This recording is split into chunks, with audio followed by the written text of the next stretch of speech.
On April 10th, Glitch announced that the finale to The Amazing Digital Circus was going to be released in theaters. This had some problems, but evidently it wasn't enough to stop people from going, and the episode grossed something around $37 million worldwide. I also watched the finale in theaters. Don't worry, I didn't pay for a ticket, I just snuck in through the exit door. Funny! And now, I'm here with my completely original takes. So original, I bet you can't even imagine them. And I'm gonna say them better than anyone else has ever said any take about The Amazing Digital Circus. This is how the woke left ruined The Amazing Digital Circus. No, hold on, that's not the right one. To start off with, I really loved 90% of this episode. Gooseworks did such a good job. I remember sitting in my seat in the theater and literally thinking to myself, man, I'm having such a good time right now. There are so many impactful moments that I'm going to remember. Kino's conversation with Pomni and Ragatha making up, the entire sequence inside Jax's head was just everything with Kane was just brilliant. The energy in the room when the camera panned over to reveal that Kane was alive, that was special. His little monologue, the visuals, this is one of the most visually stunning 3D animated movies I've ever seen, and I was really glad I got to see it in theaters. I have no doubt that this will be extremely influential in the coming years. The music was gorgeous too. When Kane let go of Abel and returned to the circus, the music that played actually gave me goosebumps, which almost never happens. One of my favorite moments in the entire episode was the little interaction with Kane and the moon. I still love you. You know, I never programmed you to say you loved me. I know. It came from absolutely nowhere, but it just left such a huge impact on me. What else? Before the movie, they played a trailer for Wildwood, and I really liked that too. I don't think I can give Gooseworks credit for that, but I still wanted to mention it because it was positive. Definitely a very strong showing from Gooseworks and her team.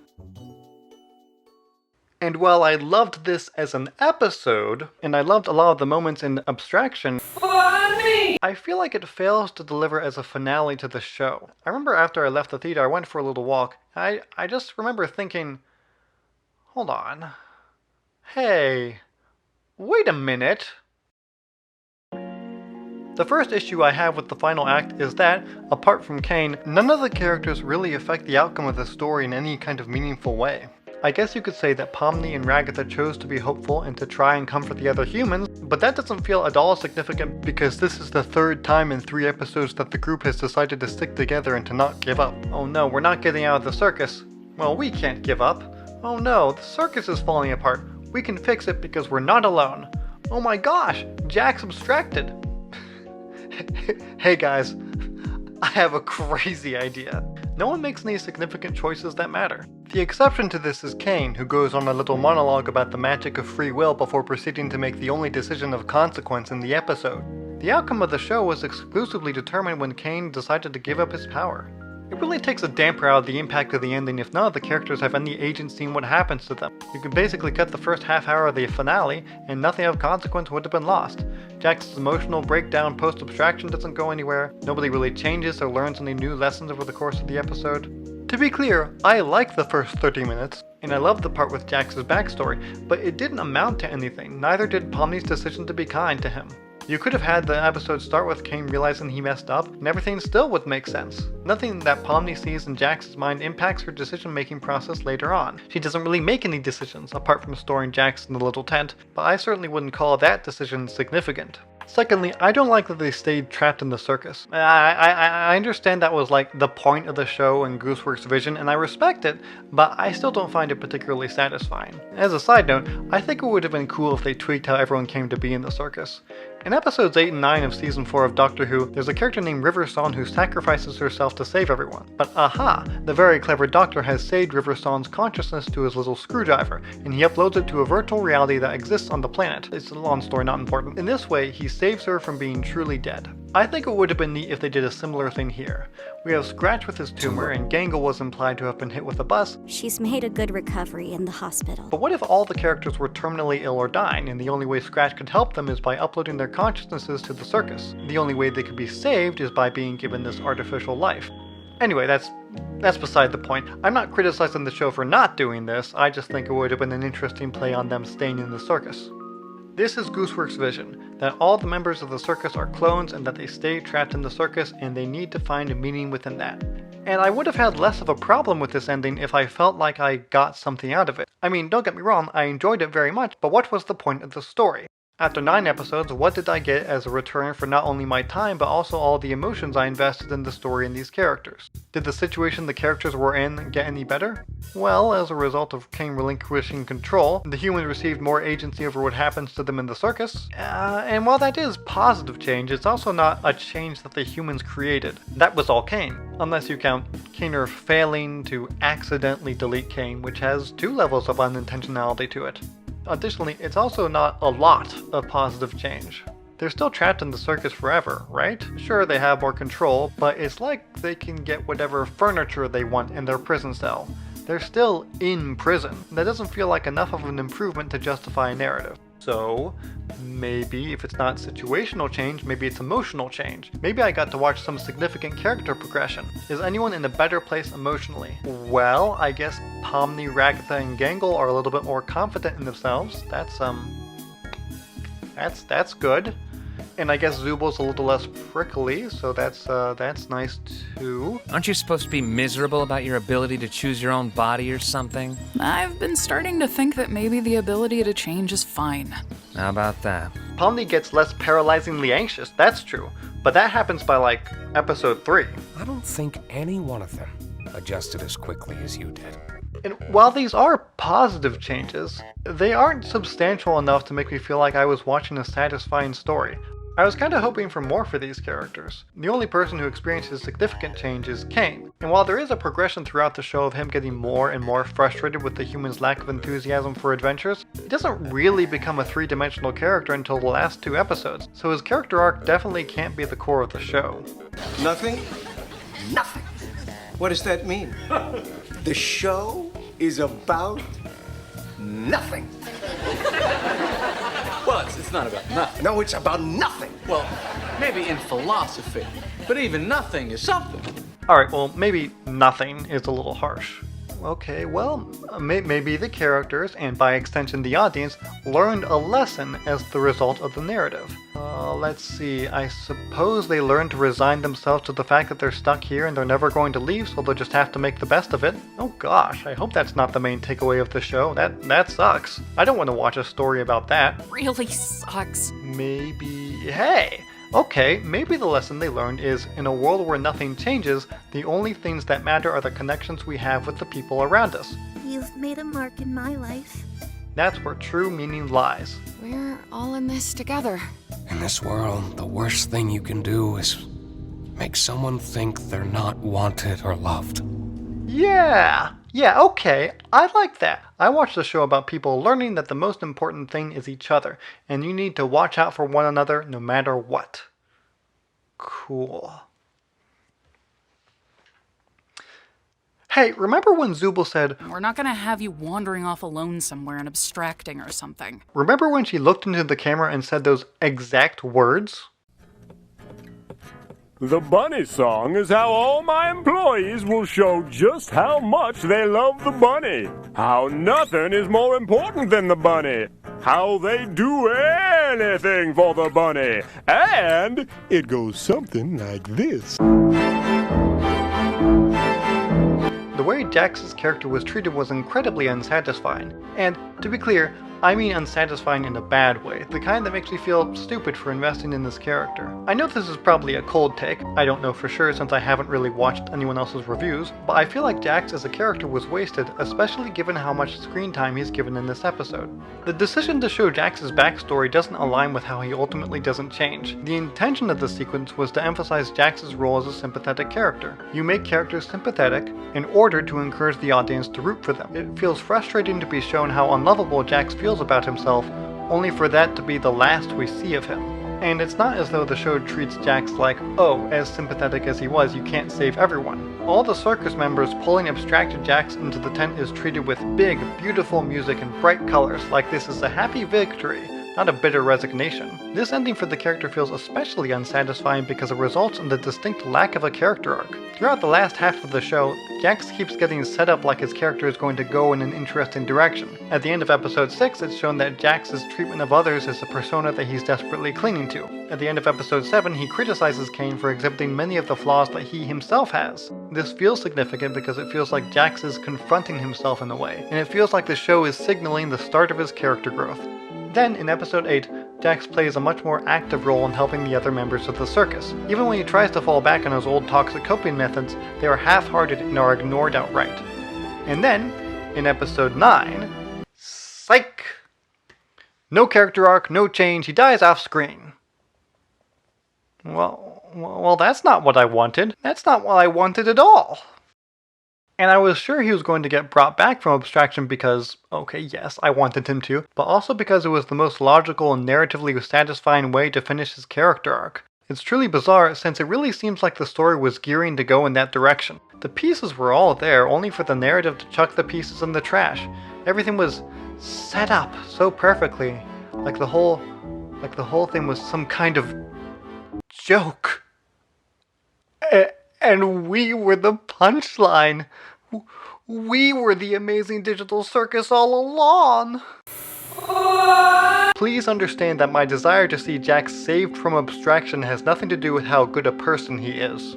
He is a toxic person who hurt the people around him. He did ultimately not choose to reach out and change when he should have, and his character growth is necessary for the show to have a satisfying conclusion. All of these things can be true at the same time. If Jax had been brought back, it would have addressed so many issues I have with the finale. Pomni's choice to be kind to him would have had consequence because it would have brought him back. Jax will get the chance to grow as a character because he has started to fully confront himself, and he stops clinging to his toxic persona.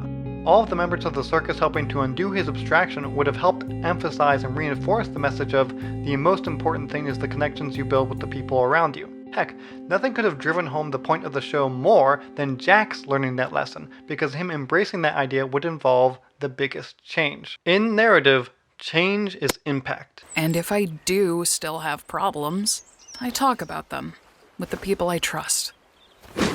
Good thing I don't have any problems then. I think that's the ultimate problem with Jax's character. Not only does he not change himself, he fails to change anything. Think about it. What effect does Jax have on the story? Well, he really doesn't cause anyone else to change. He wasn't particularly instrumental in anyone's arcs. He had a connection with Pomni, but I didn't really get the impression that she was any different as the result of the events of episode 6. Maybe she was a little bit more invested in helping the people around her, but she was already invested in that. That's why she had her crash out at the end of the episode. Neither does he impact the plot in any meaningful way. Yeah, he presses the button at the end of episode 7, but that doesn't change anything either. You could remove all of his scenes in episodes 6, 7, 8, and 9 and nothing would change and everyone's choices would still make sense.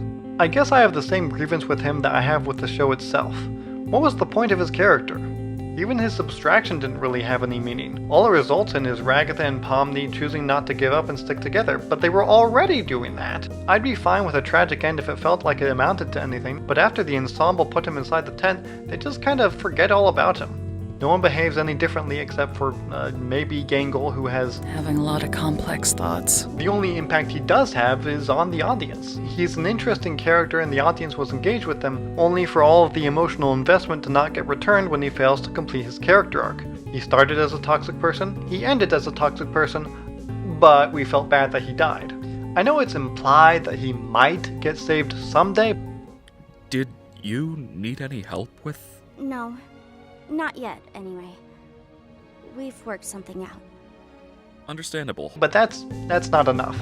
By robbing Jax of his chance to impact the narrative, you also rob his character of any chance to have meaning, which clashes nastily with the themes of the show. It feels bad.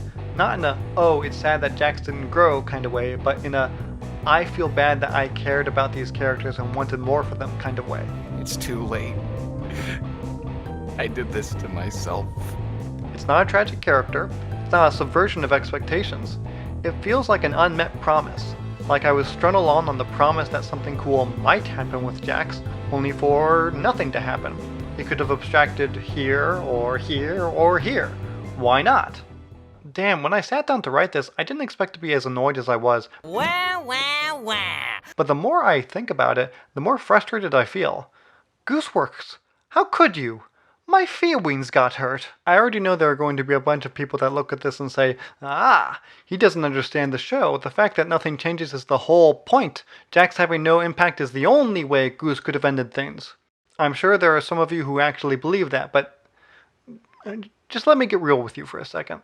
Look, you were disappointed by the ending of your favorite TV show and you're coping loudly about it because you feel like you need to justify all the love you had for this story.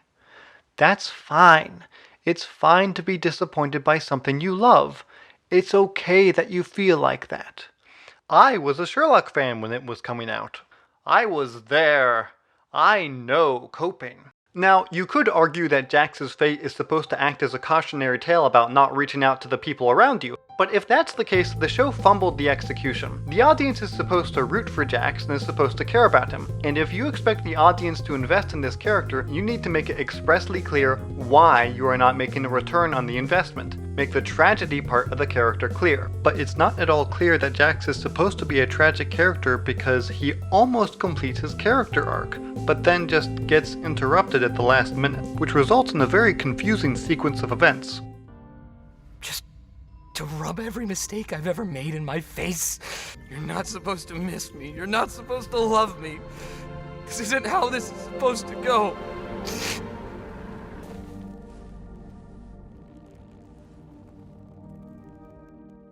At this exact moment in the scene, it does not occur to me to think of Jax as a tragic character because I have just watched him experience the emotional breakdown I have been rooting for this whole show.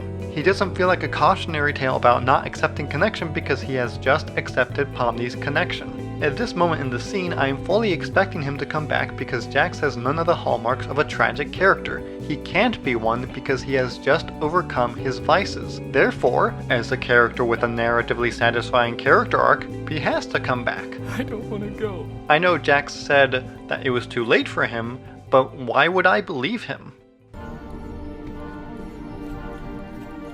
Please.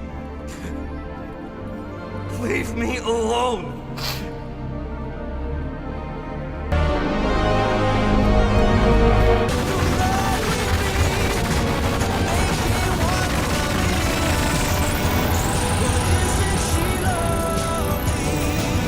Wait, what? Oh, he's not coming back? And then after he doesn't come back, and this is the most important part, after this moment, Jax's loss is no longer treated like a tragedy. Nobody is lastingly sad about his abstraction. The most anybody feels is A lot of complex thoughts. if you want the audience to view his loss as thematically significant, you should give it the space it needs to leave its impact on the other characters. Are we supposed to be happy that he's gone? Because everyone on screen seems pretty happy. I guess you can make the argument that the fact that Jax leaves no impact on anyone is intentional. That he supports the idea that meaning is found through connection by having no connection, and therefore no meaning. But like, are you sure? Toxic people are meaningless, regardless of how sympathetic they are. Dog, are you sure that's the message? I'm fine with unsatisfying if done correctly, but this twists the narrative and the themes in a way that feels almost mean-spirited, because he was the one character with any significant flaws. Hear me out. Who else has flaws? Zubul is a little prickly. Ragatha has difficulty figuring out how to be there for people in a way that's also healthy for her own boundaries, but that just kind of gets introduced in episode 6 and then gets resolved by the end of the episode and never gets brought up again. Yes, all the characters seem to change for the better by the end of the show, at least a little, but having struggles is not the same as having flaws. All the other characters are struggling with being in the circus, but Jax is the only one who's struggling with himself. Kane has flaws, that's true. He's a crazy egomaniac, certainly. But personally, I wasn't rooting for Kane to change because I didn't think he could. Anyway, his negative qualities are very cartoonish and extravagant, whereas Jax's feel intimate and realistic, something you can emotionally invest in and root for change. I just don't think it's right that the way that the show deals with Jax and all of his flaws and all of his insecurities is to just remove him entirely. Hey Jax, I know that you feel unlovable and like you make everything worse and everyone would be better off if you weren't there, but your friends do care about you. They've promised that they're not going to let you walk off and abstract somewhere alone. I'm not gonna have you wandering off alone somewhere and abstracting or something. Anyway, go walk off and abstract by yourself alone. Oh, and here's a montage of everyone living their best lives and being really happy without you there. I guess you were right about you ruining everything, huh? It's huge. This is a huge moment for everyone but me. Everything's about to change for anyone besides myself. As toxic as a person as Jax was, for that to be what he leaves behind just leaves a bad taste in my mouth, especially seeing all of his memories. I feel like Jax as a character deserves better. Not to be treated better by the other characters, but to be treated better by the narrative itself. And for all the character growth to be teased only for Jax to abstract alone somewhere, that just sucks. Really bad. Especially in the same show with this in it. In this world, the worst thing you can do is make someone think they're not wanted or loved. I feel like it just sours the main message of the show. Even as I say these things, I know I am biased. I also am not wrong, but I definitely do have a type for characters. The asshole that's forced to change. It's like crack to me. So to present me with such a perfect setup and then to not let Jax get redeemed, it drives me bananas. I don't like this. This isn't canon now. It's a shame because if just that one thing would have changed, this would have been an easily 8.5 out of 10 for me. But now I can't stop thinking about how it was almost the perfect ending. At the end of the day, this is just a TV show. It's just a cartoon rabbit, it's not the end of the world. Not worth getting lastingly upset about, certainly. Despite all of my frustrations with how the show ended, I really do like the amazing Digital Circus. And I'm also aware that storytelling is not a democracy. Buying a ticket or buying a bunch of merch doesn't also buy you a vote in how the show should end. One of the things that made the amazing Digital Circus so special was that it was one person's vision, and it was a passion project that they poured themselves into. And I think, despite the production drama, the show's successes should be celebrated and will likely inspire others in the indie animation community. And despite how cringe the fans can be, these three knuckleheads, and I'm sorry boys, but that's what you are. The fact that so many people so strongly resonated with the story and its characters is really a testament to Goosework and her ability as a writer. Certainly no one should feel stupid for liking this. At the end of the day, I think Goosework should be proud of what she made and what she was able to accomplish, and I think she made something special. Mirrors on the ceiling, they pink champagne on ice, and she said, we are all just prisoners here of our own device. And in the master's chambers, they're gathered for their feast. They stab it with their steely knives, but they just can't kill the beast. Last thing I remember, I was running for the door. I had to find the passage back to the place I was before. Relax, said the nightman, we are programmed to receive. You can check out anytime you like, but you can never leave. Have you ever done something that you regret? Things when there's nothing there! Have fun being crazy! You gonna cry? Stop! You're not supposed to miss me. You're not supposed to love me. In this world, the worst thing you can do is make someone think they're not wanted or loved. But truthfully, Gooseworks doesn't care what I think. She's made it clear that she is D-O-N-E done with this property and these characters, which is fine. That's fine. She is allowed to do that. She executed her vision, and she certainly doesn't owe anyone anything after that. To be honest, I myself am feeling a little fatigued with these characters. I mean, yeah, it's not like I've lived and breathed this franchise over the past year. Hell, I've barely interacted with the fandom at all. And even though I've encountered a lot of art that I've loved, I'm just kinda sick of all the amazing Digital Circus stuff. A little overstimulated with it. Maybe in a year or in a few months I'll be able to look back and cherry pick a few of my favorites, but until then, sayonara, amazing Digital Circus, is what I would say if I didn't know any better. That ending was so unsatisfying. Oh boy, why does that reality's matter? gay. Yeah, I mean, killing off the comic relief character? What a freaking drag. It has to be on purpose. There's no way that someone I respect can make a decision I don't like. Then I realized what was going on, what was really going on. Gooseworks isn't done. There's gonna be a secret 10th